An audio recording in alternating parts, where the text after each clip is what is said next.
In a world where online retailers use GPS-enabled drones to airdrop packages to consumers, the Marine Corps uses similar technology to airdrop supplies to Marines in the field. The Marine Corps' Joint Precision Airdrop System 2K Modular, or JPADS 2K-M, is the Marine Corps' most advanced airdrop system yet, using an improved modular autonomous guidance unit called MAGOO and customized parachutes to reach its targeted drop zones.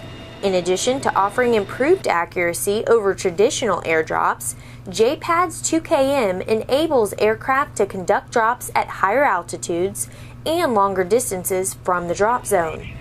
Each JPADS 2K-M unit holds up to 2,200 pounds. For smaller drops, the ultra-lightweight variant holds 250 to 700 pounds. The systems are capable of landing within 500 feet of the target drop zone. JPADS is ideal for situations where it's easier and safer to deliver supplies from the air instead of by convoy. Marine Corps Systems Command completed fielding JPADS 2K-M to Marines worldwide in April 2017.